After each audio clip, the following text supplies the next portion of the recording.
Test. Let me know if you guys can hear me. Let me know. Here, go ahead and do this sound check. Test. All right.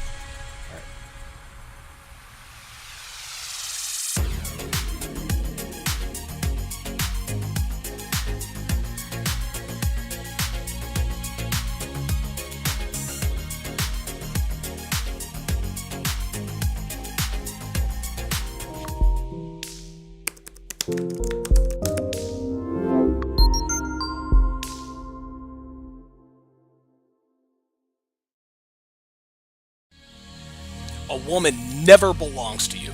It's just your turn. You lost your edge, she lost attraction for you. That's how it works. What'd you think she was gonna do? Tell you she cheated? Men cannot afford to get complacent in relationships. Get your fat ass off the couch, start lifting weights, and learn game. You're welcome. And now your man, Donovan Sharpe. Testing. Yes, you can hear me. What's up, guys? It's your man, Donovan Sharpe. And welcome to the 734th and a half edition of TSR Live, your daily dose of toxic masculinity. It is Monday, May 3rd of 2021. As always, we are streaming live to Facebook, Twitch, YouTube, MGTOW.tv, and of course in stunning, crystal clear, high-resolution 4K to Sharpe Stream, the very first independently owned and run live streaming platform in this community. It's good to have you guys in today. It is Monday. Hope you guys all had a very, very, very good weekend.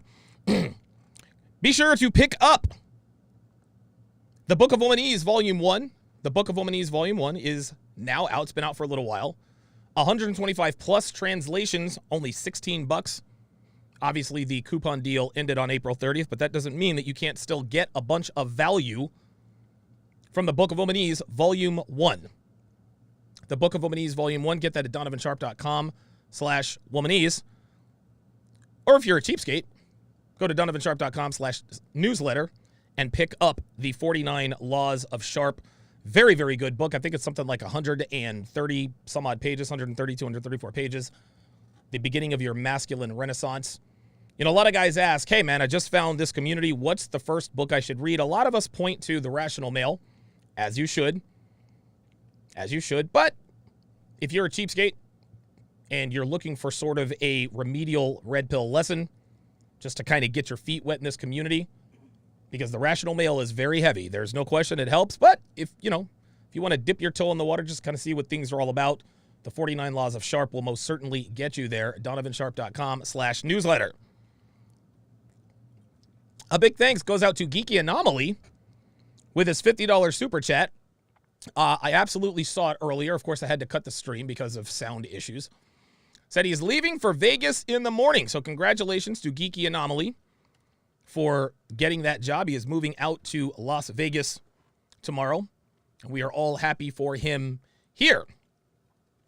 So I'm going to try something a little bit new here, guys. As you guys all saw in the sort of the pregame, the countdown, you guys all saw the lovely and talented Devon on the screen. So here's what we're going to try. We're going to Devon is my producer, obviously. She's my producer, my webmaster. She built the app. She does a lot of different things for the show.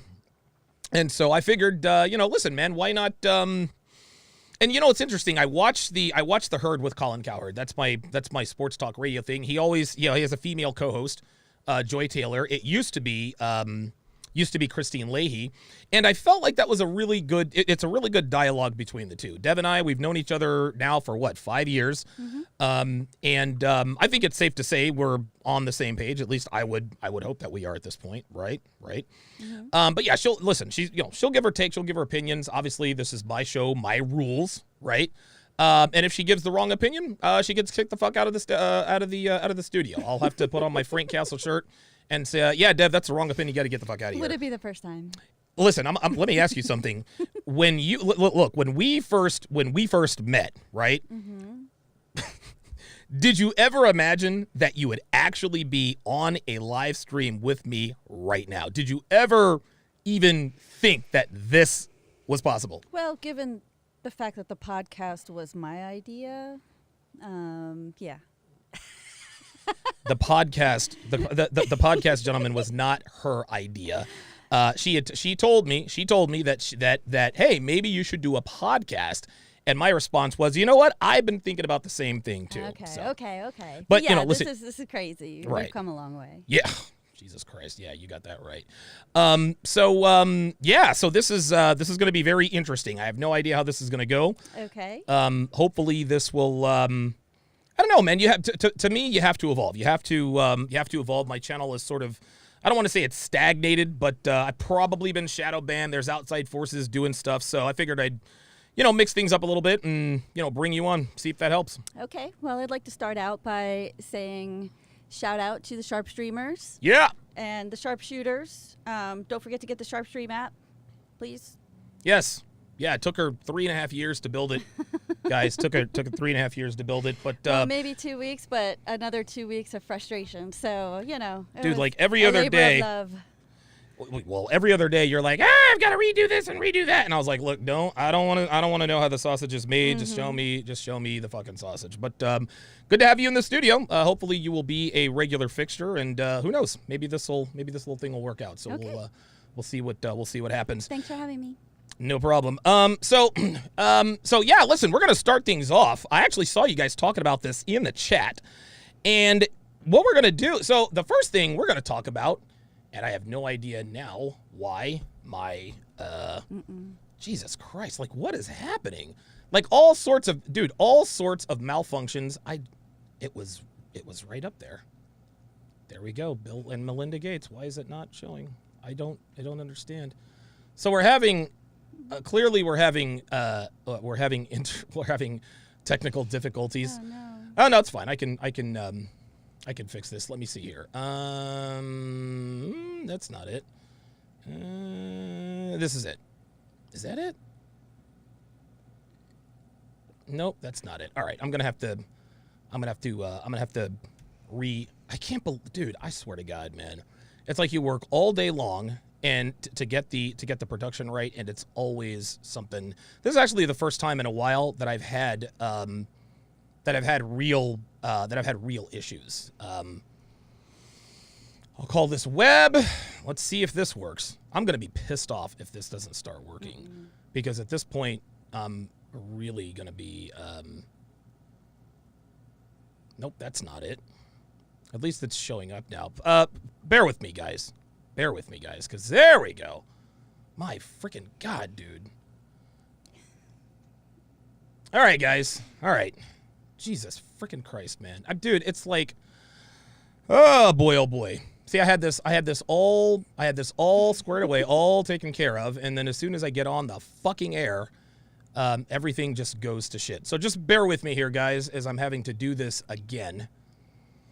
This is the not so fun part about podcasting, when you spend all day preparing, and then showtime gets here and everything literally goes to shit. You guys heard me in the sound tests, right? You guys heard me in the sound tests. Testing. 1, 2, 3. Can you hear me? Everybody heard me. Then I start to speak and nobody could hear me. So I had to cut the stream and all the rest of that. And here we are. But it appears that things are working a little bit. There we go. Okay. All right. Jesus fucking Christ, man. Hi. Okay. So Bill and Melinda Gates. There you go. There we go. Bill and Melinda Gates are getting a divorce. And I got to tell you, I don't want to say that I didn't see this one coming, because quite frankly, I don't really give a damn. I don't give a damn. But it's one of those deals where it's, at this point, it's not surprising. So let's just take a look at one of these articles here. Microsoft co-founder Bill Gates, who is worth an estimated $130 billion, and his wife Melinda are getting a divorce after 27 years of marriage, the couple announced Monday in a joint statement. After a great deal of thought, they said, and a lot of work on our relationship, we have made the decision to end our marriage. A statement from the billionaire philanthropist couple tweeted from both of their personal Twitter accounts at 4:30 Eastern. Oh, so this was just over an hour ago. Okay. All right. Over the last 27 years, the tweet says, we have raised three incredible children, built a foundation that works. all over the world to enable people to lead healthy and productive lives. The statement goes on. We continue to share belief in that mission, and we will continue to work together at the foundation, but we no longer believe we can grow together as a couple in this next phase of our lives. We ask for space and privacy as for our family as we begin to navigate this new life. Bill Gates, one of the wealthiest men in the world and worth a reported $130 billion, made his fortune as a co-founder of Microsoft, blah, blah, blah, blah, blah. 20 years before he tied the knot with Belinda, blah, blah, blah, blah, blah. She worked for the company, started banging her, and that was that. So my initial thoughts on Bill and Melinda Gates is, the first thing I thought was, okay, so how much is Melinda Gates going to get, right? How much is Melinda Gates going to get from this? Because Bill Gates is worth $130 billion. We all know that Mackenzie Bezos, I think, got $137 billion or something like that. Dev, if you want to look that up for me, Mackenzie Bezos. And of course now Mackenzie is married to, some, I guess, hot stud. I think he's a chemistry teacher. Oh, chemistry teacher. Chemistry teacher. Okay. So how much did Mackenzie make off with? Wasn't it like 130 something? $38 billion. $38 billion, right? $38 billion. Clearly, Jeff Bezos was worth more than that, right? She didn't get half of it, but she got a good chunk, $38 billion. So, listen, man, no one knows really how this is going to go. My guess is that Bill's going to take care of her, right? I mean, she's been with him for 20 years. She paid her dues. And but by the same token, you kind of wonder, is she going to get either at or near the same amount? I think I know what it is. What is it? Their youngest child just turned 18. So I think they stayed together for the kids. Ooh. And now that the other one's 18, they've probably been sick of each other for the last 26 years. Even though he's worth $1 zillion? Yeah. I don't know, man. I don't care what you're worth. People are going to get sick of you. Just Yeah. like how hot she is, Yeah, Melinda's not a looker. Listen, and Bill Gates is sort of a rich man Steve Buscemi. Steve Buscemi is like the ugliest man alive. Bill Gates, not too good looking, but guess what? Bill Gates is going to have a lot more fun out on the dating market than Melinda. That much I know to be true. So, Bill and Melinda Gates, man, getting divorced. I think it's very interesting. We'll have to see how this goes, man. I don't think she'll have to take him to the cleaners, but if this thing goes to court, man, I don't know. I think she might end up getting half. I think she might end up getting half of that $130 billion. I could be wrong. Mackenzie Bezos didn't get half of Jeff Bezos' fortune, but one never knows. So we'll continue to monitor that situation and see how that goes. Let's see here. So yes, do not forget to re-like the video, guys. Don't forget to re-like the video. Please like, comment, subscribe, share. Get this thing pushed up in the algorithm. I probably already have the yellow $sign, but that is quite all right. Let's see. Helfung in Sharpe stream chat says, yeesh, you would think that Jeff Bezos' ex-wife got paid. Wait till you see how this ends. Yeah, Jay Bondek says she might get around 40 to 50 billion. Danny DBC says, who thinks she earned her keep for being there from the bottom? I don't really. Okay, that was poorly written, but that's okay. The insanity is this idea that a girl deserves to maintain a billionaire lifestyle after a divorce. Yeah, I agree, man. Listen, man, if she didn't contribute anything, because let's just be honest. Melinda Gates had very little to do with Bill Gates' success. Bill Gates was already building up Microsoft. I'm sure Melinda probably contributed a little bit, but not $65 billion. I don't care. You got something? They're both really big philanthropists. So What's that got to do with if she's going to put her money where her mouth is, she might as well just donate her divorce proceedings and she's not live gonna a do that. modest lifestyle, right? No, she ain't gonna do that, man. She's listen. Check this out. Melinda is. I'll put it this way. Melinda is not about lowering her lifestyle, right? And this is the I guess the quagmire in terms of divorce, and that is. Let's just take this situation. Bill and Melinda Gates, right? They get divorced. Women are going to say, well, she should get $65 billion. She was with him for 20 years, blah, blah, blah, blah, blah. No, she shouldn't. Now, I don't think that she should just leave with nothing. But for the standard in whatever court of law, well, she has to maintain the standard of living and da-da-da-da-da. I think that's bullshit. Listen, if that's what Bill wants to do, then let Bill do that. But just because you happen to be there when he was creating something, that doesn't mean that she is entitled to maintain the same standard of living.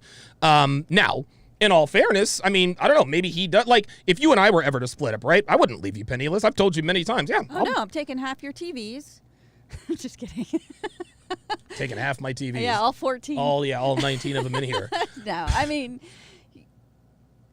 she definitely gave her best years of her life and her fertile years to him and raised a family, but I don't think that deserves $50 billion. Okay, put a number on it. How much? So $130 billion. Let's just $130 billion. Is that what they're worth? Is that what he's worth? Yes, okay. He's worth $130 billion. How much?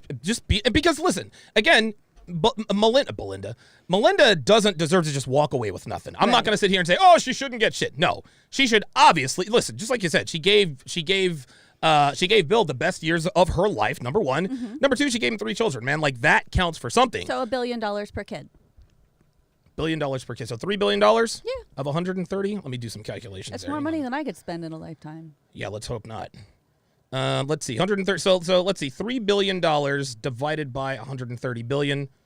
That's 2%. Okay, all right, that's fair. Because what can you do with 3 billion that you can't do with 10, right? I mean, her social status is being a philanthropist. So, she might want more so that she can maintain her social status. Is that the story you're going with? Well, she obviously doesn't have her look, so, she's got to have something. She doesn't want. She wants more. I guess you could say she wants more money to do good in the world. Oh, that's bullshit. Listen, that's what she'll tell the judge, right? And then she'll go off and get some boy toy in the But I think we can agree. Just being fair-minded, she doesn't deserve nothing. Just like you said, gave him 3 kids. I mean, dude, she spent 27 years in marriage. Okay. Not going to leave you penniless, but you're not getting no fucking $65 billion. I'm sorry. That's just not, this is not going down ridiculous. like that. Yeah, no, I totally agree. All right, very good. Very, very good. Let's see. King Life says Melinda about to get herself a school teacher like Bezos's ex too. Yeah, that is going to be very, very crazy. Danny DBC says $2 billion, I say. Geeky Anomaly says 10%. What do you think about 10%? 10% is $13 billion. I mean, as a woman, if I'm getting that much, yeah, sure, yeah. If you're going to give it to me, I'll take it. But legally, should she be entitled to that? That's a different story. Oh, man, I would have a big problem with oh my God, dude, $3 billion. But again, it's not like he didn't get nothing. So I'll stick with the $3 billion. 10%'s a little high. I say. I agree with Danny DBC. I'm thinking $2 billion. I think I'd be good with that. All right, so JB84 noticed rightly. He said, "Wait a minute." Hang on a second. He said, "Wait a minute." Incel rabbit hole. Yep, I'm afraid so.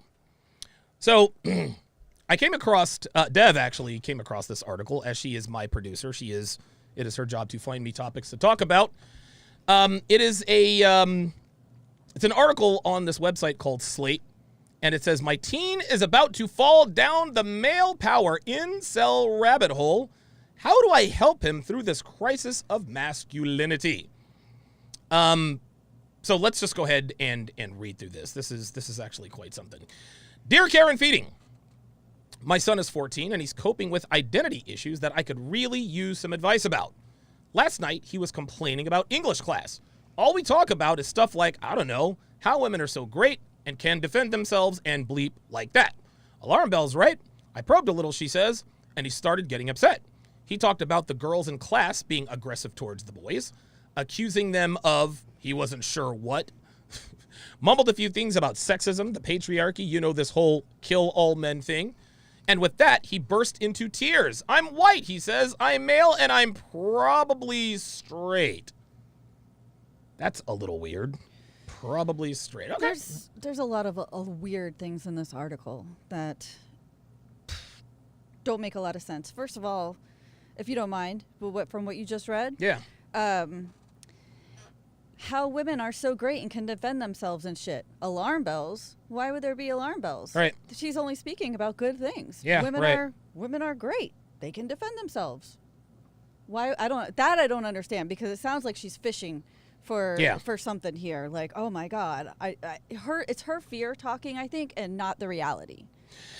I also, what got my attention was that the kid said, and I'm probably straight. Now, we got to be careful, because this is YouTube. Hellfong in Sharpe Stream says, I smell the diatribe of a single mother. Dude, I'm probably straight. This kid is 14 years old. When I was 14 years old, there was no doubt in my... Dude, that's when I started waking up with boners and wet dreams and all that good stuff. So I already knew what it was. Okay, well, I don't know about that side of it, but I do see concern with him thinking that being probably straight is a bad thing. Yeah. Like, yeah. oh no, I'm white, I'm male, and I'm probably straight. I'm the worst person in the world.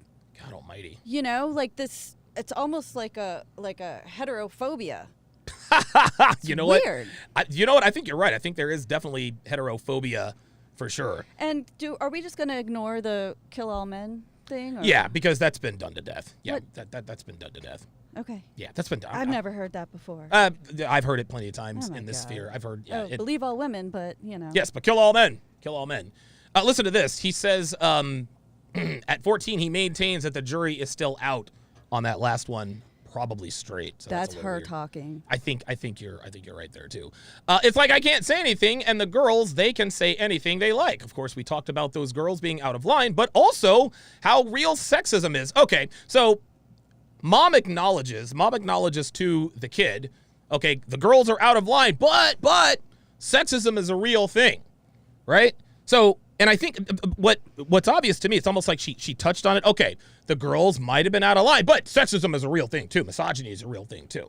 I think that's a bunch of bullshit. I think she should have focused in on that. I think she should have focused on the fact that these girls are bullying, or not. I wouldn't say bullying him, but they're being abusive, and she just glosses over. Oh, well, that's fine. That's normal.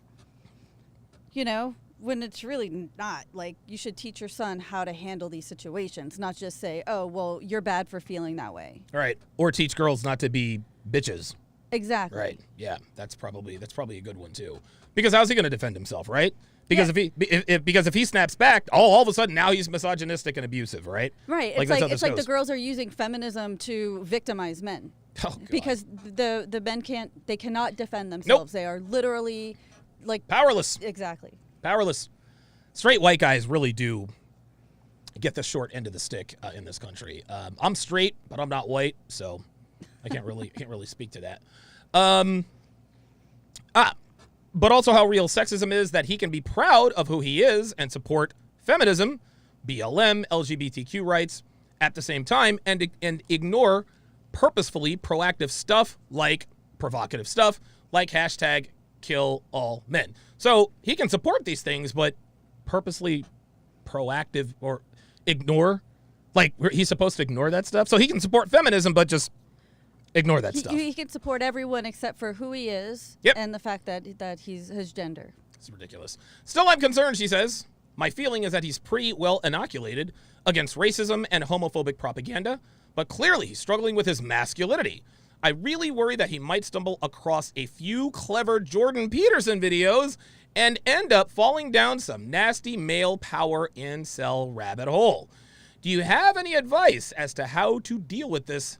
In particular, do you know of any good age-appropriate books or podcasts or shows or whatever that deal with these topics, especially the, quote, crisis of masculinity, in a sensitive way, a way that is in sync with feminist values? That is the problem right there. This is the problem right here, guys. Her son is struggling with masculinity. Clearly, we can see that. He's being bullied by girls in school. He's being called all sorts of names. Meanwhile, and I think it's pretty obvious that he's being raised by a single mother. So this woman is asking for advice about podcasts that deal with the crisis of masculinity in a sensitive way and in a way that's in sync with feminist values. Yeah, not going to happen. Not going to happen. Because anything that is in sync with feminist values is going to crush masculinity. It is going to crush masculinity.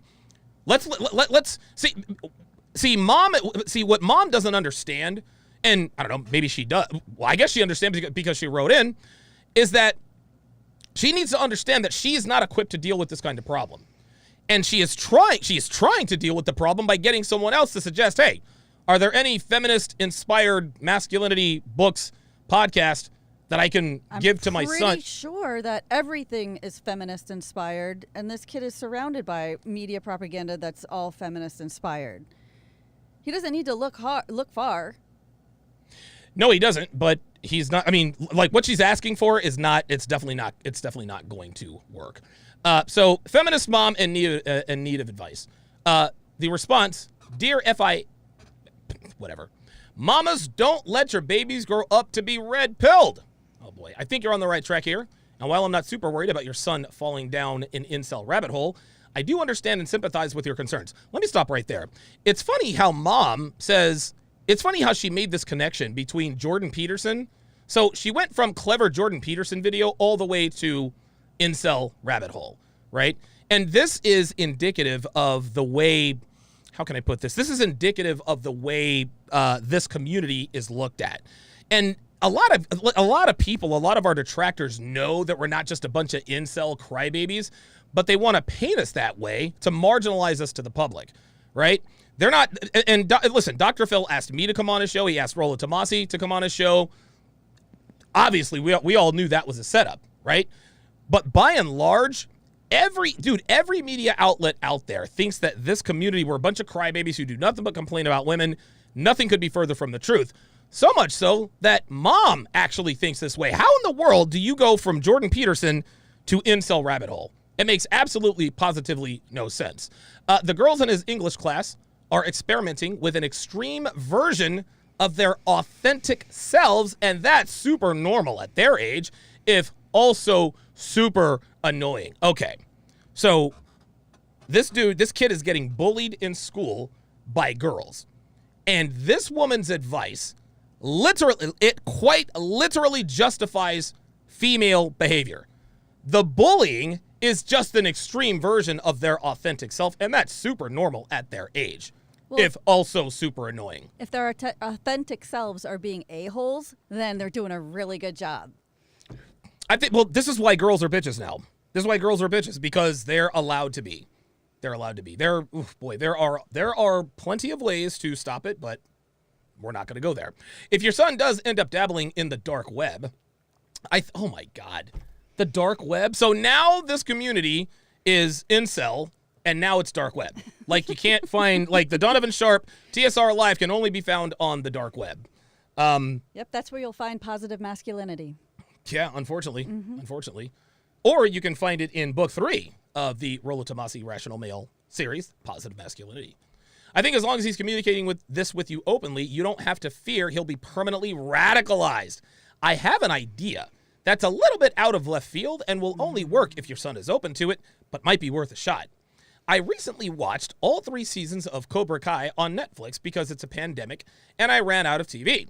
Have you seen it? Or the original Karate Kid movie that it's based on? It's kind of brilliant, but also very dumb in a great way.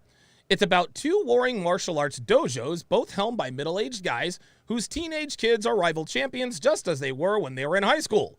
Daniel is he's nice, and teaches nonviolence and self-defense, but he's short-sighted and often lashes out in ways he winds up regretting. Johnny is mean and teaches his students no mercy, strike first, has no idea that the last 30 years of political discourse have occurred, calls his students peace leaves, but is also a much better teacher in many ways.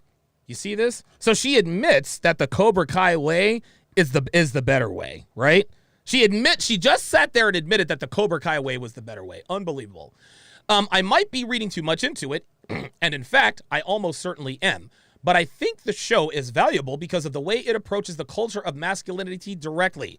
You and your son could watch it together and talk about it if he doesn't hate this idea immediately. And then maybe you guys could make a podcast about doing that, because there should definitely be more feminist cultural content that's aimed at boys, not just their concerned moms. That's what we need, more feminist content. Yo, check this out. Let me ask you something. Right? If we had a little boy, right? And his name was, I don't know, Donovan Jr., DJ, right? And there were two. Number one, I would never ever send him to a karate dojo. Karate is useless in the street, doesn't matter. But if we're forced to do it, are you going to send him to Mr. Miyagi, or are you going to send him to Cobra Kai? It's Cobra Kai. That's the answer. It's Cobra Kai, right? No mercy, sweep the leg. Dude, listen, man, check this out. The world is a cruel place, and nobody is suggesting that you should teach kids to be proactively violent. That's a very feminine trait.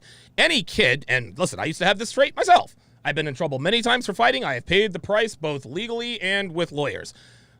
But what really has to be done, what really has to be done is you need to teach kids that, hey, if somebody messes with you, you got to take care of it. There is none of this. And, listen, man, we're the safest we've ever been in human history, right? So people are very, maybe I'm spoiled because we live in America. There's not much of a threat of violence. Yes, there are certain areas where violence could occur, but in the end, you do have to learn to defend yourself.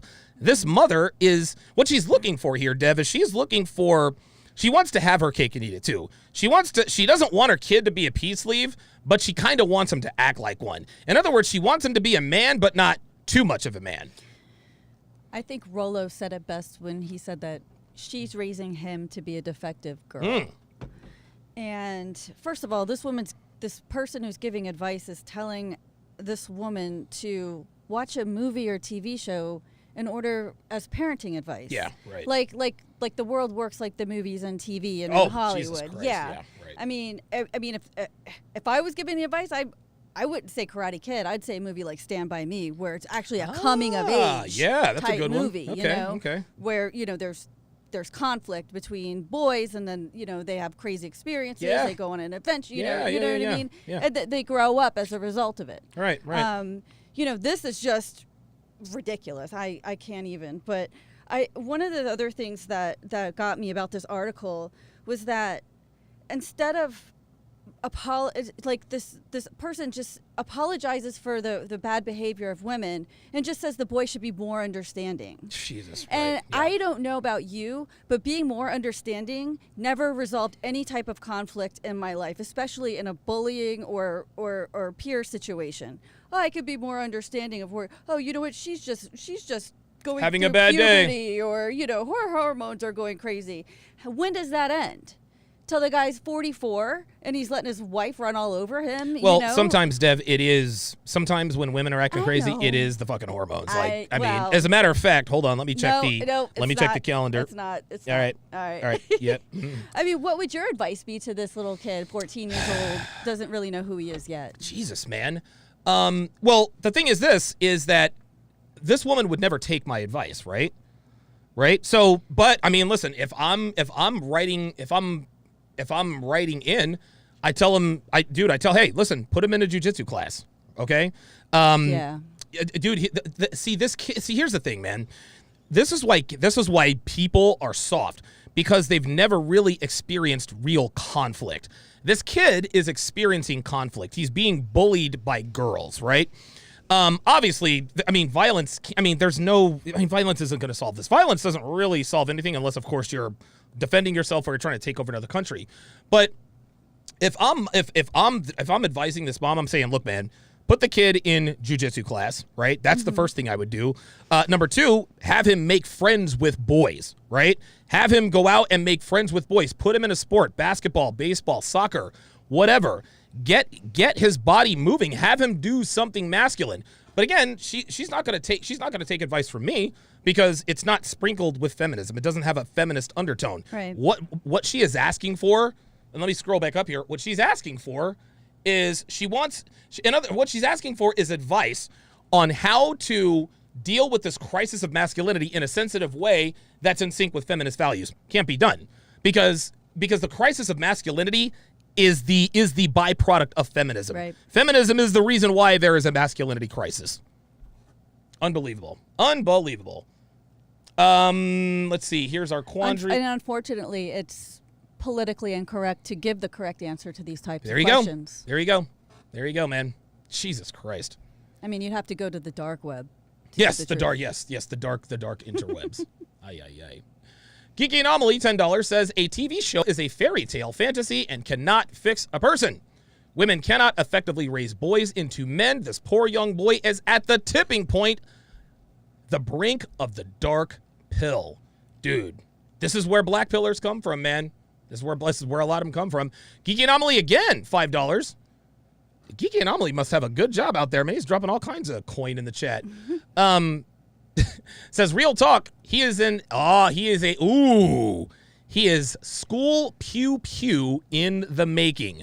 This kid needs a positive, conventional male role model, ASAP. That is fact. I thought the same thing. See, I completely missed that. I completely missed that. No, I mean, he needs a positive outlet to express himself and Yeah. to learn how to handle these situations, Yep. which he can only get with positive male role models in his life, which he could find doing sports, with coaches, doing like BJJ. It's not about learning how to wrestle so much as it's chess with the mind. Yes, right. And right. the body, and it's physical exertion, which is it builds It's conflict. right, and it builds up your confidence. Right. It's like, dude, jiu-jitsu is just like you said, chess with your mind. So your body and your mind are fully engaged. Okay, he's got me in the side guard, and I can't get my left foot free. So now I'm gonna have to shimmy my way up and get in whatever angle I need to get to. Right. Those kinds of things, and taking up a martial art is a fantastic way of putting yourself under duress without any real consequences. Okay, you'll get your bumps and bruises, maybe a sprained ankle here or there, but there you can really learn how to sort of resolve conflict both physically and mentally. I agree 100%. Yeah, there are a few sports that really make you face your fear. Right. And for me, as growing up as a gymnast, Yeah. Wait, you said a gymnast? Yes. So that ass? Is that what it? Very funny. She's got a gymnast ass. But, doing tricks and back handsprings and flips and stuff on a 4-inch wide beam, there's a major fear factor when you're 4 feet up in the air, And same thing when you're running full speed at a vault, which one wrong move and you're head first into that Have you seen some of those gymnasts? I have, and it's scary. It's very scary. So learning how to conquer your own fear is also a very building. It gives you confidence, and if a boy doesn't have that, and all he has is video games and pretty weak friends, then of course you're going to get bullied by girls. And I feel bad for this kid because at this age, girls are way more mature than boys. Yes, of course. With 13, 14, middle school age, like, boys don't have a chance. No, they don't. And, I mean, boys are at a disadvantage, of course, because they don't have the positive male role model. I'll tell you this. You know who else didn't have positive male role models? Eric Harris and Dylan Klebold. Yeah, try Columbine High School. Actually, let's do this. So we're going to go to the current events cam. So on your screen, this is this is a routine. This is very, wait, how far does this, what? Oh! Yeah, I've seen that. Oh my God, Jesus Christ. Holy moly. This is insane. Watch this, watch this. God. Oh, God. Oh, dude, that is incredible. That is incredible. I'm gonna tell you what, dude. She's got more balls than me, because had I done that, I'd have cried my eyes out. I'd be like, oh my God, dude, I'd have cried like a bitch. Man, oh man. This reminds me of that Chris Weidman fight from the other. Oh yes, and Chris Weidman, by the way. Oh my God, dude. It was funny because when you showed me the video, I didn't realize it was Chris Weidman who had broken his leg. I was like, hey. This is how Chris Weidman won the second fight against Anderson Silva. Yeah. And you told me, well, this was Chris Weidman. Unbelievable. But Anderson Silva, great tweet. wished him well and all that good Yeah, stuff. it's Class crazy move. if you see the picture of Anderson breaking his leg. Oh. It's like the mirror opposite of Chris Weidman. Same injury, just different leg. Incredible, man. Ooh, God. Ooh. Oh my God. Yeah. Everybody is that's pretty crazy. That's pretty crazy. Yes, absolutely. Lorenzo Rock says it reminds me of when Marshawn Lynch got into it with that mom at the football camp about no male role model. Real talk. All right, let's move to actually, I'm going to hit you with a surprise story here, Dev. I'm going to hit you with a surprise story here. Okay. So Tyrese shaved his girl's peace sleeve. That's trust. That's incredible. I don't really know. I don't know quite what to make of this. It reminds me of the story that George Bruno told about shaving a woman's nether areas with a straight razor. I would never, ever, ever do that. I would never do that. You want to know why? Because it's ugly. See, when you're all up like, dude, it's like acid. I mean, it's not cute. Ugh, that's gross. Would you ever let anybody do that? No. Could you probably fart? Yeah, that's what I do. Yeah, Dev actually, funny story, actually. Oh, no. Funny story. So Dev got this keto ice cream, and she got this. So she got this keto ice cream, and we're asleep, snoozing away, and 2, 3 in the morning, I roll over. I'm like, yo, dude, it smelled like putrid death. It smelled like putrid death. Yo, it was bad. It was really, really bad. It was real bad. That's real talk. That actually happened. That really, really, really happened. Yeah. Can't blame me. I was sleeping. All right, so let's move to our next little topic here. So you found this particular Reddit post. Yes, it is written by a woman. Oh, because I thought she said she had a question for me. I thought it was I by had a to dude. read it twice. Okay. Yeah, it was written by a woman. And she's. Do you want to go ahead and read it? Yeah, let me go ahead and read it. Okay. So she says, size of status differential for career woman. This is a throwaway, but I had a question for women who are also in, quote, high status careers or who are making substantial salaries. How does one make a man feel like a hero or that he is needed if, well, you don't really need him in the traditional sense? I'm not masculine or, quote, alpha or aggressive at all, but I have had relationships break down because I didn't make my partners feel needed. Both of my 2 big breakups were with men in respectable but not high-powered careers who'd been excited about me because I had a, quote, real job. Both breakups happened because they said they felt like I did not need them. And I am trying to figure out if this was due to something I did wrong or if egos had played a role. If I need to play down aspects of myself or I just been with very insecure people. Oh, here she goes. Mm-hmm. I do not brag about my schooling or my job or anything like that ever. It is a lesson that has been voiced by many of my female mentors, and I am well aware, God, he's freaking here, that men do not care much about a woman's accomplishments. Ivy League pedigree or professional prowess. If anything, I downplay my career, currently a resident, and background. But the fact of the matter is that I have always worked hard, gone to top schools, and stayed on track. I'm not a hardened, unfeminine career woman, but I am simply driven by what I do, especially dermatology, I guess, and I'm good at it. And I feel like I'm being penalized for having high income potential on top of it all. After my most recent ex found out I would be averaging $500,000 in a few years, he started picking fights and always making me out to be the villain, and I know I'm not imagining it. It ultimately ended with the explanation of, you don't need me, you'll find someone better and leave. Maybe he was letting me down easy, but I myself know that I am attractive. My work ethic translates to my physical upkeep, and I have improved my looks since we began dating, if anything.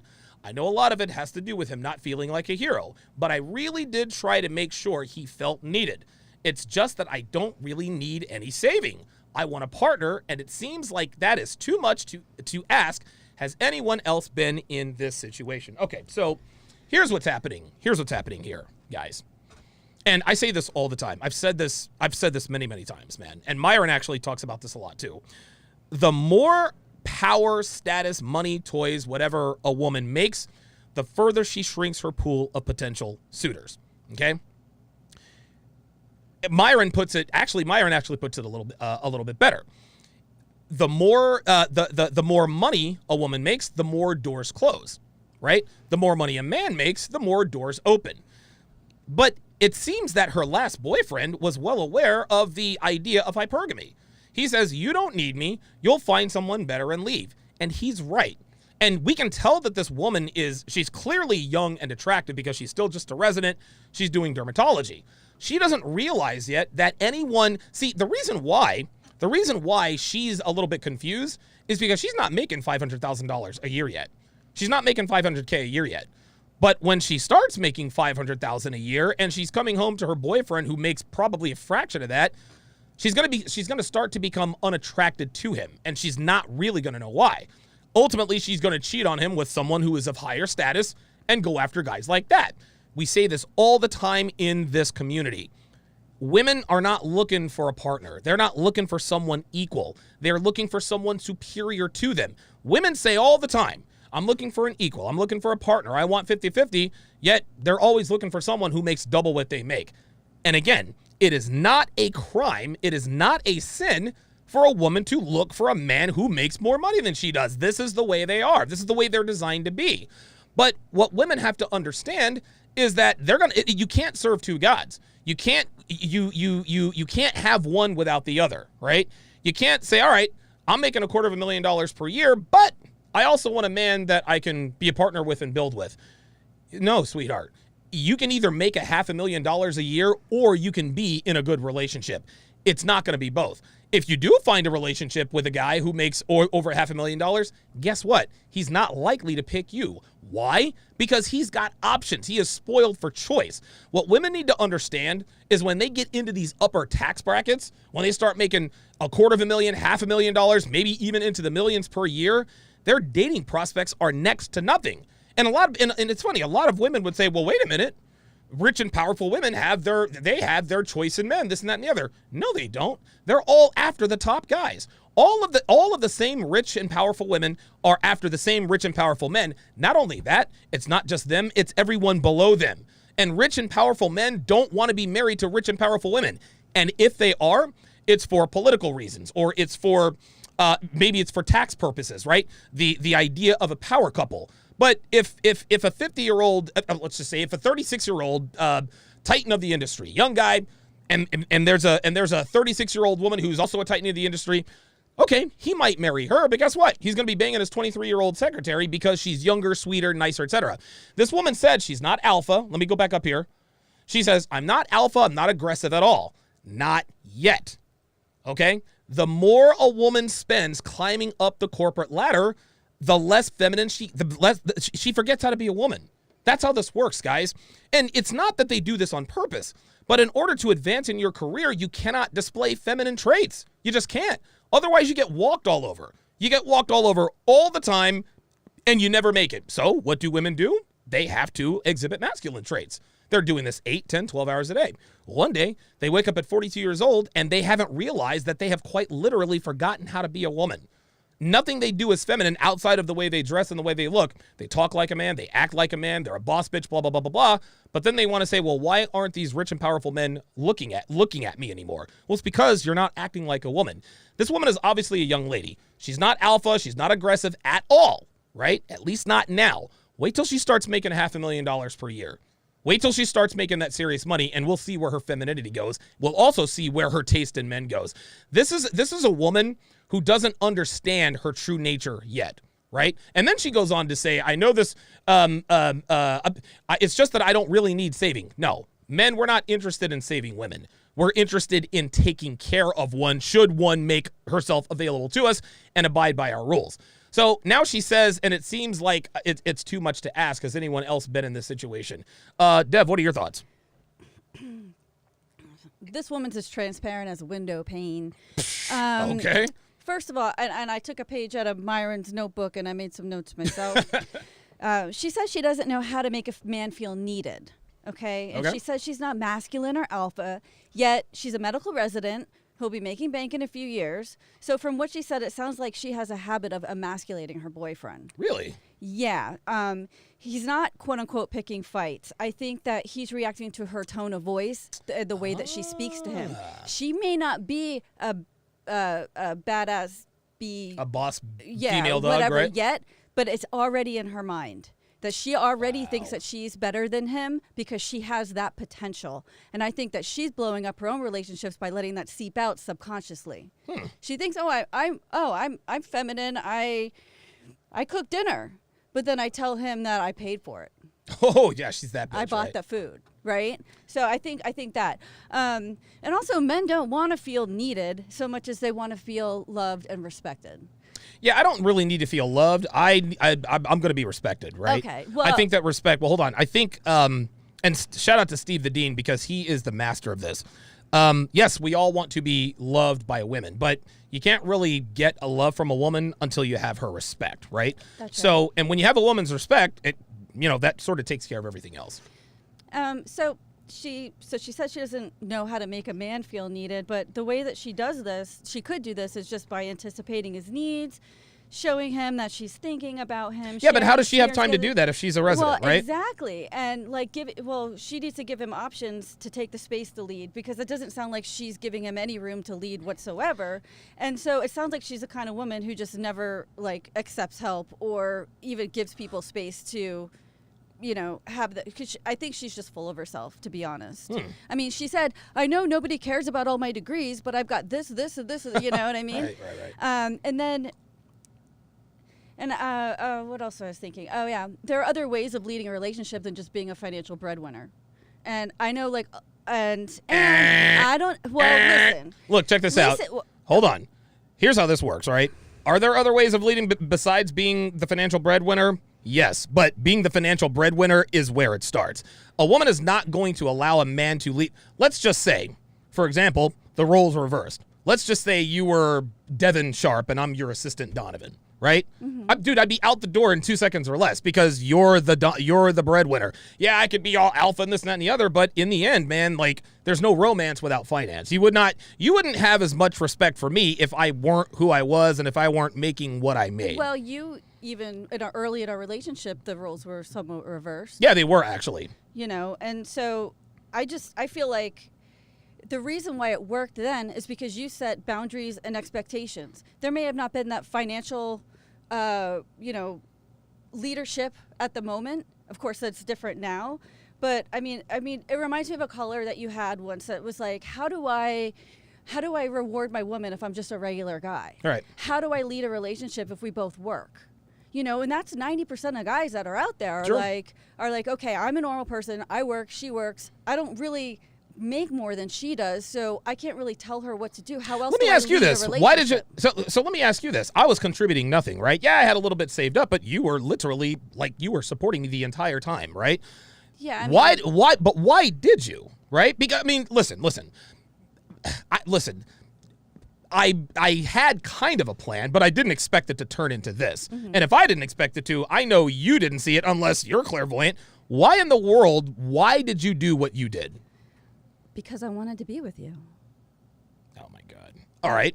So see, I missed the whole marry up lesson growing up. Sure. I don't. That's never been important to me. I guess I just never really thought that way. Listen, I'll tell you this. But I wanted to be with you. I Okay. wanted you to live with me. All I right. wanted, and the hardest part was feeding you. Keeping food in the house was the hardest part of it. That Oh and my the God. electricity bill. Yeah, But, I know all about that. but it's like. Listen, I'll tell you this. If things were, let's just say 2017, 2018, I wasn't making any. Well, actually, right in the middle of 2018, when they took down my first YouTube channel, that's Yeah. when I started making a little bit of money. But had I stayed in that financial bracket, we wouldn't be together. There's absolutely no way. I don't know. Oh, Jesus Christ. Of course you have to say that, right? Listen, when we're off the air, you can tell me, nigga, I would have left you a long time ago. I don't know. I think this girl's going to end up a high earner. She's going to pursuing men who have even less free time than she does. Oh, yeah. And then she's going to end up older, alone, and feeling inept as her youth slips away and her bank account goes up, because nobody cares about how much money you have. They care about how you look, right? That's right. So yeah, and but I do look at Bezos' wife, who has that. Mackenzie? Yeah, he has a young boy toy now. Like, she's not with him for his money, but clearly she doesn't need any. Clearly. Yeah, listen, man, I think a lot of it has to do with attitude. And listen, man, maybe I don't want to put words into your mouth here, but I think maybe you saw that I had a plan, right? And I had been successful in other endeavors. So maybe subconsciously, because there is no way. Like, listen, it's cute of you to say it because I wanted to be with you, but Dev, if I'm making $1,500 a month for 5 years, there's no way this works. It's just not gonna work.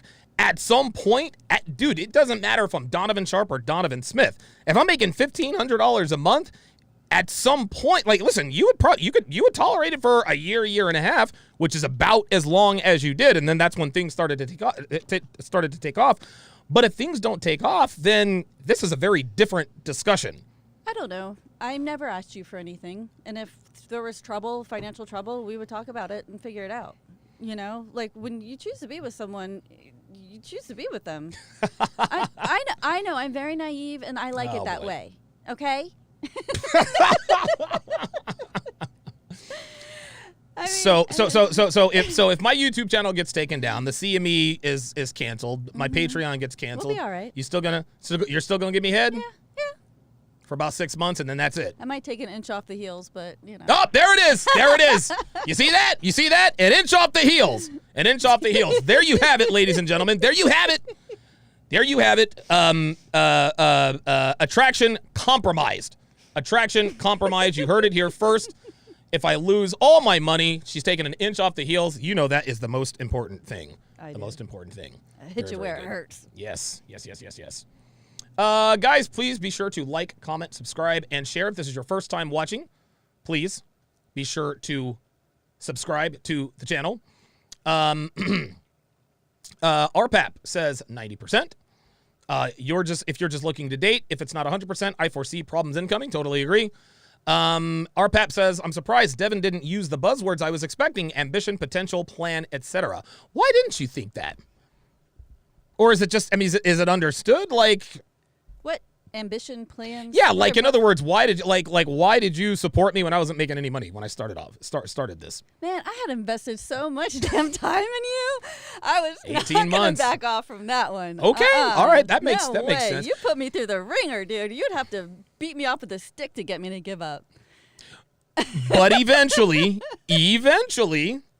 listen. Okay, you put in 18 months. You invested a whole lot. You had skin in the game. We did the Hawaii trip. We did all that stuff. I've never been well-to-do any time of my life. So you don't miss what you never had. Oh, give me okay. Understood. but if I was still the broke ass that I was, right? And of course I have a trust and everything, and that's, what is that, July of 2024? That's gonna pay me. That's all I'm holding out for. Oh well, if that's all you're holding out for, you're gonna be disappointed. But Might be able to buy the Honda Civic with the whale tail. But it's not like, it doesn't make you a bad person, and I'm not gonna make you say it on the air, right? Like, but the truth is the truth. Is if I'm making $1,500 a month for the next 5 years, okay, 18 months you put in, right? So it's going to be at least another 18 months because you put that much.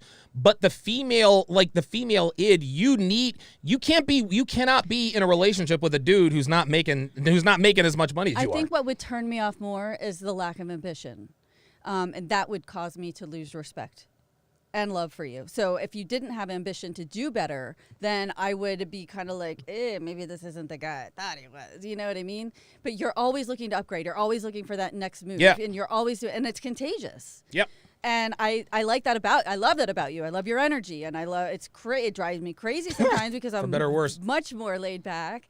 But if you didn't have that drive, I don't know if I'd be as attracted to you as I am. So, I think the two go hand in hand. It's not necessarily the financial gain. It's more or less the fact that it helps. That you have the ambition, but it helps. The motivation, the discipline, and the drive to take care of yourself and thereby take care of me. But it helps, right? It does. You got a couple of Michael Kors bags up there? It helps. Yeah, a couple of Coach bags. Yeah, that's what I thought. A little tiny bit. Yeah. Oh, okay. Story time with Dev. Here's what we're gonna do. Uh-oh. I actually got a few. A few questions. What's the worst part about being with me? The 3 worst things about being with Donovan Sharpe. I think the unpredictability of your temper. The unpredictability of what? Of your temper. Oh, wow. Okay. Because there are times where I'm, downstairs in my office doing my thing, and I start hearing banging and swearing, and I don't know what's going on, and I kind of know better than to ask. Yes, at that this is a point. lesson you have learned many times. Yes, because I used to try to come run to the rescue all the time, and what can I help? Let me fix, Don't and do it. you're just like, I just wait, and if you want help, you'll ask for Yep, it. I'll come down and be like, all right, Yes, blah, blah, blah. that Okay. was actually a hard lesson that I had to learn. Was Many times. just to back off. Many times. Top 3. That was number 1. Number 2? You never stop working. So when we do get to spend time together, It's you're on about- your laptop on the couch. Oh, yeah. The only way I can get you to stop is to force you to play a game Candy on the Crush. a tablet or just something. But and the third worst thing, I can't believe I just thought of this. Watching TV with you is the worst thing ever. You pause it 80 times. You tell me every single person in every show that they've ever been in, who's in that, and then you tell stories. Yep. Throughout the whole thing, it's a nightmare. Okay. But I'd rather watch TV with you than not with you. So, That's I know if I very really yours. want to see something, I have to watch it by myself. Yes, we established that. That's how we never got through King Kong versus Godzilla. Oh, that's right. Yeah. Oh, yeah, we did kind of. Yeah, that was my fault. Uh-huh. You did end up watching. And just, I want to warn anybody who spends time with you, do not watch a wrestling documentary with Donovan. Don't do it. You guys got gotta check out- Get through it. It will take you 6 hours to get through a 1 hour Look, documentary. That was 2 hours, by the way. Okay. You guys got to check out the Andre the Giant wrestling documentary. Dude, they're doing other documentaries too. Stone Cold Steve Austin. Dude, Booker T, D'Lo Brown, The Rock. It's gonna be epic. It's gonna be all kinds of fun. Okay, so there you have it. The 3 worst things about living with Donovan Sharpe. Stephen Ortiz with the $20 super chat says, I moved the furniture of many ex-wives of rich husbands. Trust and believe the ex-wives want to maintain that rich lifestyle. Totally agree with that. Okay, let us move to our next topic. This one is actually quite interesting. So it's a Reddit post, I think on Red Pill Women, which is an abject disaster, by the way. Oh God, I've been banned from there so many times. Oh yeah, dude, yeah, it's a shit show. Men who flirt, how do you act when in relationship? Hey ladies, it starts. I have a question and it might be stupid, but here we go. So for those who are in a relationship or even married, do you ever get shy or feel guilty when another man is flirting with you? Like you don't necessarily. Do you see how she spelled necessarily? Are you serious? Necessarily? Flirt back. Jesus Christ. But you feel like it's a ego boost and act polite towards that man. Oh boy. I know this might be a weird question, but this happens to me. For example, when I was in the store today, a guy in a store were talking to me, and he was looking at me in a, quote, flirty way, and came up to me again and talked. I got shy and kept it polite, but I can't help but to feel my ego liking it and getting red/shy. This was just an example of a time when a guy has just come up to me, but is it normal to feel and act like I do, especially when I have a partner? How do you react when a guy flirts with you if you have a partner? Let me take a stab at this one. let me. Just kidding. It's my show. I get to lead off. Yes. So first off, here's the deal. What she is leaving out is that the guys that she likes that are flirting with her are good-looking guys. If fat, ugly dudes were hitting on her, this wouldn't even be a Reddit post, right? So the way for her to act when any guy flirts with her is to act like he is an ugly, smelly dude. I guess different girls have different ways of dealing with it, but here's where the cap is, and Tricky Trini already nailed it. He already nailed it. This girl is 100% capping. This guy was looking at me in a flirty way. I got shy and kept it polite. Kept what polite? The interaction? If there's anything we know in this sector of the web, is that women lie. They lie about everything. They lie about the circumstances. They lie about the talking points. They lie about it all. She flirted with a dude she flirted back with a dude who flirted with her, and she felt guilty about it, so she decided to run to Reddit on a throwaway account, no less, and ask permission to flirt back. She said this was just an example. Now, here's an edit. And this, again, she's telling on herself. I just want to say that, like, it's when guys flirt low-key, but you can't really just blurt out, I'm in a relationship. I have no idea what OFC means. If they ask for my number or something, I tell them that I have a partner. It's the same thing when a man starts to talk to you out in public. It might be to know where the station's at or other questions. It is, of course, a different thing if a man starts to talk to you and then asks for your number. I hope you understand what I mean. See, what she is running into is she is running into dudes who are hitting on her. They are hitting on her. Yeah, Roosh used to do this all the time. Can you tell me where the pet shop is, right? That was his pickup line in the mall. Can you tell me where the pet shop is? What time is it? Hey, can you tell me what time is it? What time it is?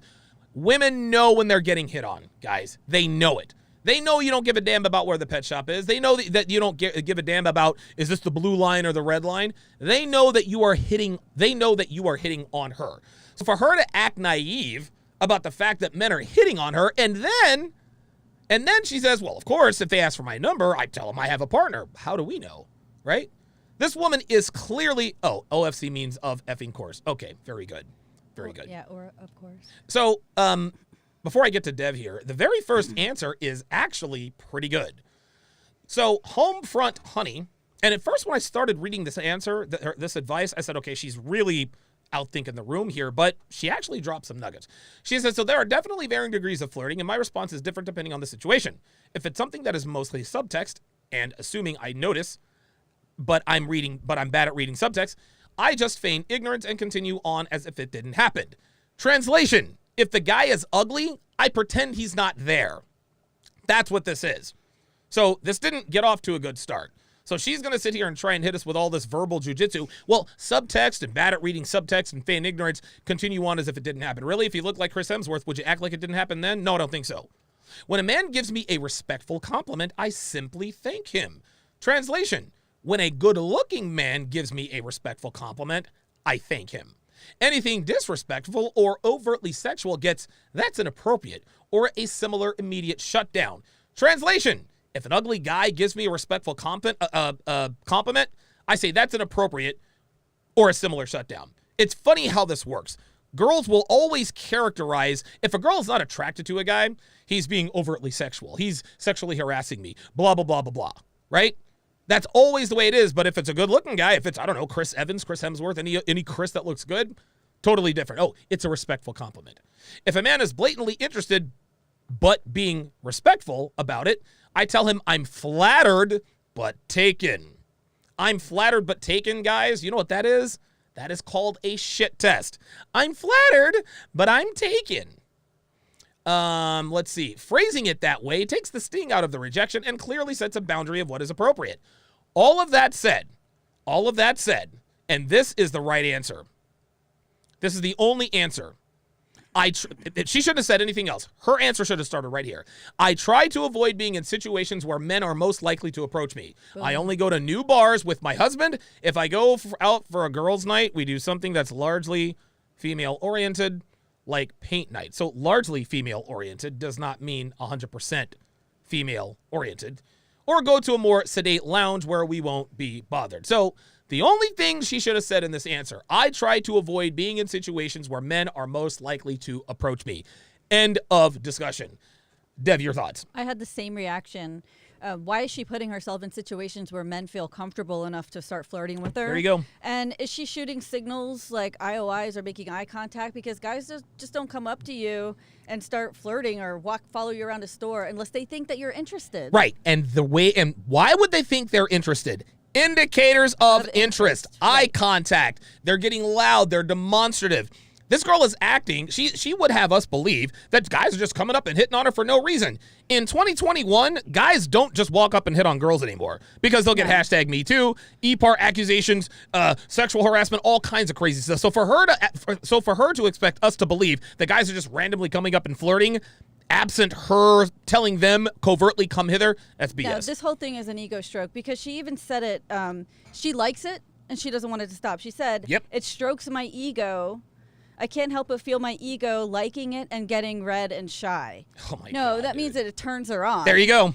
And yeah, so she doesn't want it to stop. She just doesn't want to get in trouble for it. Right. So she's looking for a pass. She's looking for permission. Look, sweetie, other guys flirt with other women's wives, and this is how they react the same way I did. Shit. This is. And that, like, and this is something that I've had to learn since being with you, because like I'm pretty, like, you know, I have tunnel vision. Like, if someone's trying to flirt with me, odds are I probably didn't even realize it and was just like being nice and just like whatever, you know. But what have you learned? I have learned to turn on the bitch switch. There you go. There you go. And just basically, I try to appear busy. I appear unapproachable. I'm not making eye contact with people. Just otherwise disinterested, especially if I'm like alone and waiting for you or something. Like you go to the bathroom at a restaurant or anything like that. I make sure that I have the shield up. Like, just don't leave me alone. Like, I'm not. Damn, I didn't even know that. Oh yeah. When I'm alone, have the earbuds in. You know, like I want to make sure people know that I don't want to interact with you. It's you know, it's funny. It's funny that you're telling me this, because like I'll go to the bathroom when we're out at a restaurant and I'll come and sit down. I'm like, damn, like who pissed in your corner? Who pissed in your corner? Oh, that's not true. That's not true. Yeah. But let me see what else.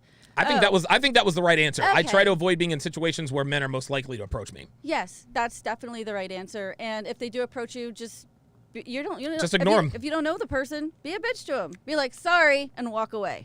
You know. I mean, it's rude, but you don't know Hey, man, the person. I don't give a shit about. I don't give a shit. And if it's be someone rude. that you do know, that's in your personal circle, that's like, you know, kind of coming on to you, you tell your man. He handles it. You know. If that were ever to happen, right? I would put the blame on you. I put the blame on you. If you said, Donovan, XYZ person said XYZ to me, I'm not going and talking to him. I'm talking to you. Why? For the very same reason that we chastised this girl, right? We chastised this girl because, these guys just came up and hit on me. Well, they came up and hit on her because of IOIs. If people know you and me and our relationship dynamic, why would they flirt with you, Right. Dev? Because Right. what? Because you would what? Because you what? Huh? Indicators of interest, Donovan. There we go. There we go. Very good. Yeah, Okay. see, one person replied in the comments, I think it was Silky Pillowcase. She goes, yes, I feel as a woman we have been trained to be nice and have trouble setting boundaries or coming off as a bitch. But if you have lots of attention before entering a relationship, it definitely could be that ego boost that you are used to. So she's just basically saying like, oh, you like getting hit on. You're in a relationship, but you're still attracting that attention because it makes you feel good. Yeah. So- Also, she says, we have been trained to be nice. Since when? Hold on. Wait, hold on. Let's just actually do a little bit of trained to be nice, right? Trained to be nice. Okay, so in an article before, hang on a second. Just please be with me. Please listen. Look.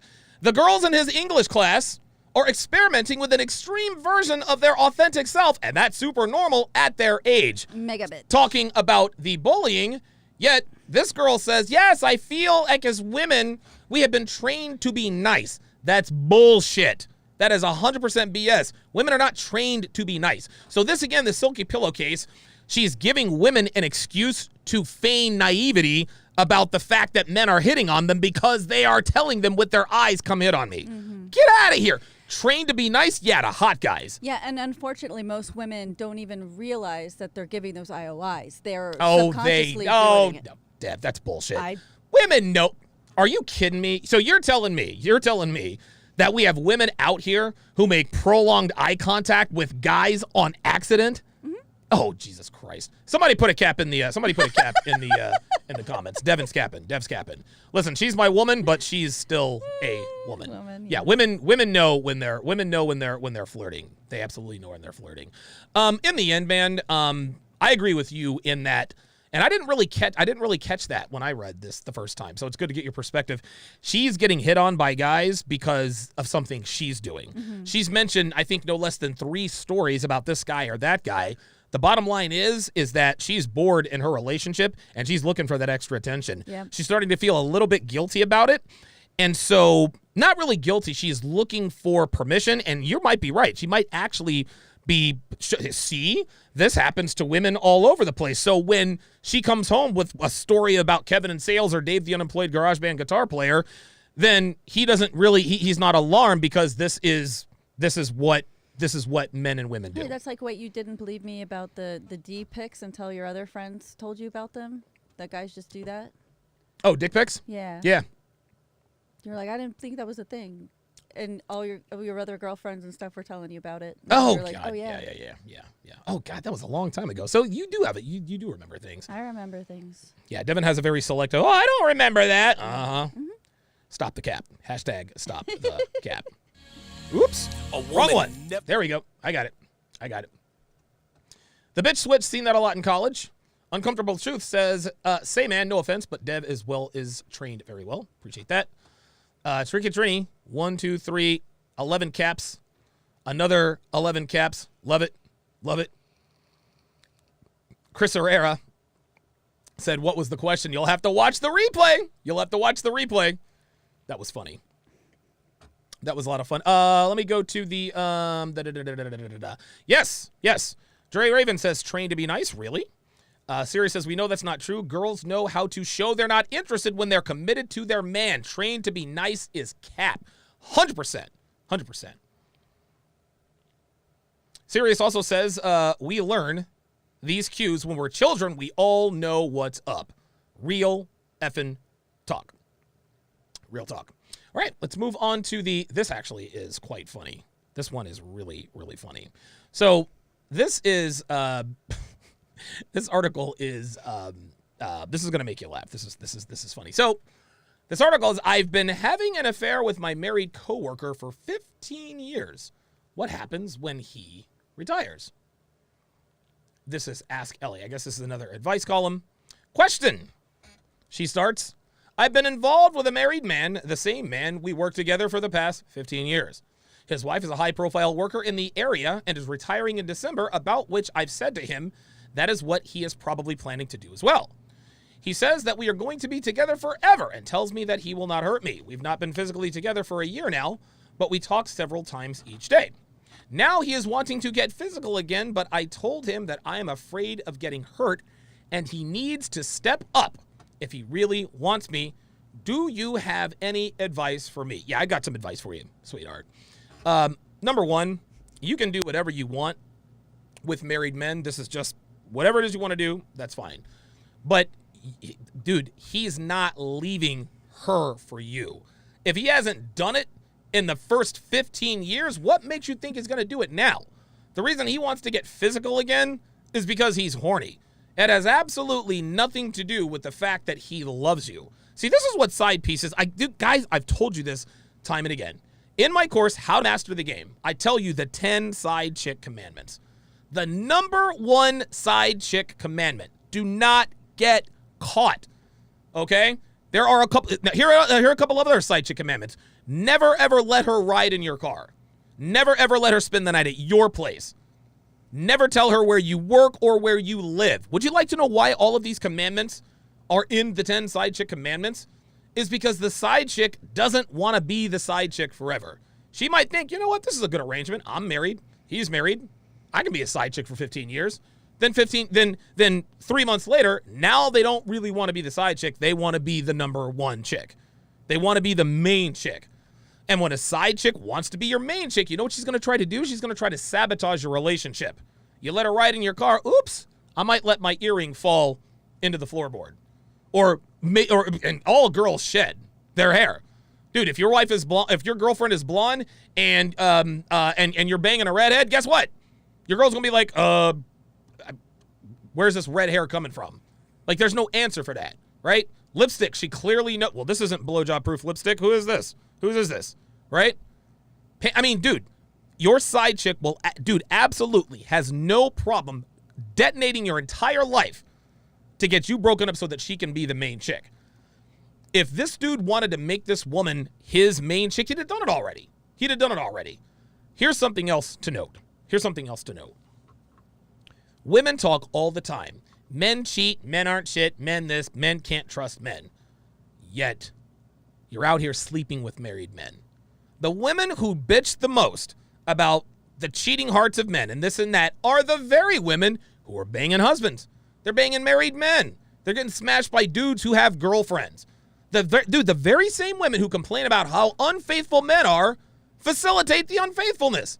That's when Steve Harvey said, hey, listen, man, like male cheating, whatever, it's a woman's fault. Especially if you know the guy is in a relationship. Now, if a girl's going to offer up the peace leave, we're going to take the peace leave. I mean, I'm not just going to say, well, no, I cannot take. No. This is a man. This is who I am, right? This is just what we do. We're men. But if a woman knowingly gets into a sexual relationship with a man she knows is in a committed relationship, then she's got no one to blame but herself.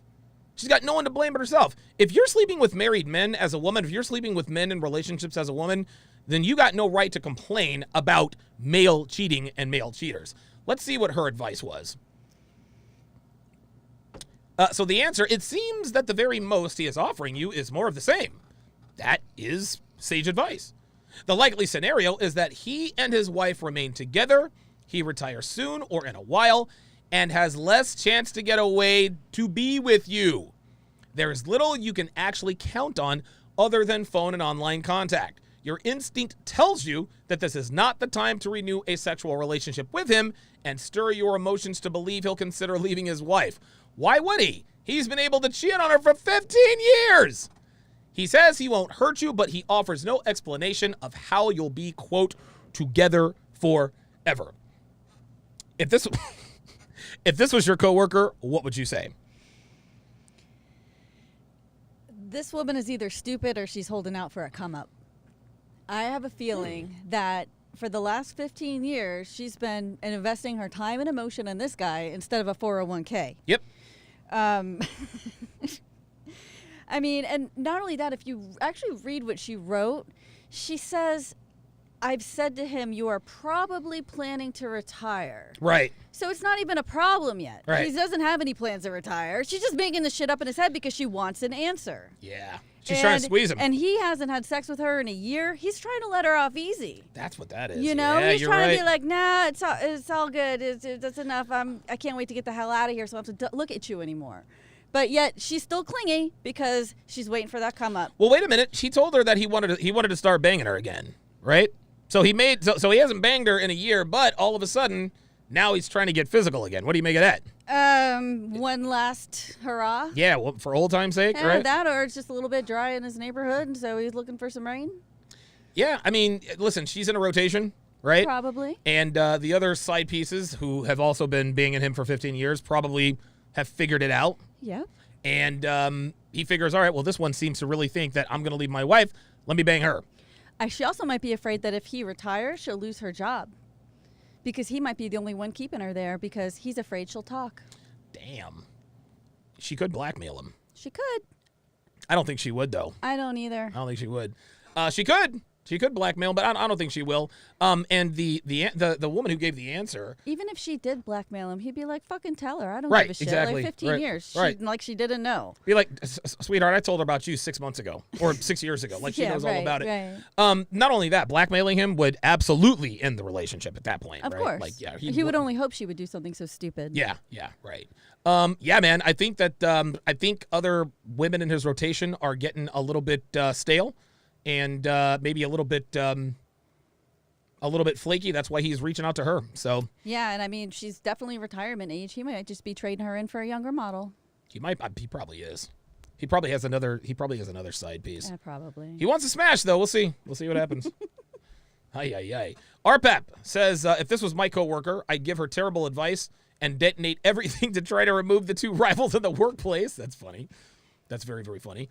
Danny DBC says Kevin would say pay her to leave quietly. Yeah, he probably would. Okay. RPAP says HR finds out about it when they go through his emails. Then, depending on how highly placed he is, any potential pay out he has, the company fights tooth and nail to avoid paying him anything because that's money they can't get back. Mr. E1976 says digging the Voltron shirt. I have that exact same one, only gray. Very good. All right, very good. Pretty good show, man. Pretty good show. Of course, we are going to do the Temptation Island breakdown as we always do at the end of every show. I think this worked. I think this was all right.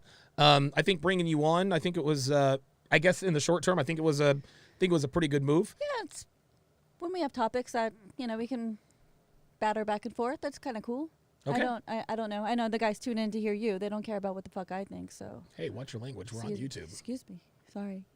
I don't think we had any other. No, we didn't have any other stories. No, that's it. All right, guys. So what we're gonna do now is I'm gonna go ahead and shrink the audience. I'm gonna shrink the audience. We are getting ready to do the live breakdown. Of Temptation Island. It is absolutely free. You can download the SharpeStream app, or you can go to sharpestream.com to watch live, as I will be breaking this down live. If you want chat privileges, if you want to watch the live replay, $5 a month is all it takes on patreon.com/DonovanSharpe. 49 Laws of Sharpe, absolutely free. Just go to donovansharpe.com/newsletter. The Book of Womanese Volume 1 is only $16. donovansharpe.com/womanese. And again, guys, please like, subscribe, and share the video. We want to get this pushed up in the algorithm. Ice Dragon Kid says, yeah, this was dope. The dynamic you two have is nice. Okay, all right. Yeah, listen, man, I stopped reading the comments a long time ago, but I'd be very interested to see how this plays. I think, I don't know. I think this added a pretty cool element to it. But then again, it's not what I like. It's what you guys want. You guys drive the bus on his. Chris Herrera with the $50 super chat says, paying my dues. Thanks for introducing me to the RP community. Been following since that video when Barnett dumped Jessica. It was eye-opening. Thank you for your work helping men become better versions of themselves. Yeah, YouTube is monetizing all of my Love is Blind breakdown videos now. Like, you've submitted all of them, right? I try to avoid the dating show ones to resubmit. It depends. If they're clips, then I'll submit it, but the full ones, no. I don't know. I'll have to see about that. You'll see. They're truncated ones. Okay. But yeah, I'm getting about 25 more approved a day. Good. We lost, dude, I lost 106 subscribers yesterday. I have no idea how that happens. Who knows? At any rate, hang on. Hold on. That is going to do it. Hang on a second. For this edition of TSR Live. All right, hang on. See, all of my production has just been absolutely, it's been all out of whack, all out of sync, all that stuff. But that is going to do it for this edition of TSR Live. Again, if you guys want to watch the Temptation Island breakdown, go to sharpestream.com or download the SharpeStream app on Google Play or the App Store for iOS. Thanks for watching, guys. We'll see you on the other side.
We're going to do this right this time, damn it. There we go. Ay, ay, ay. I got to figure this out. Let's try this one more time. Thanks for watching, guys. We'll see you next time.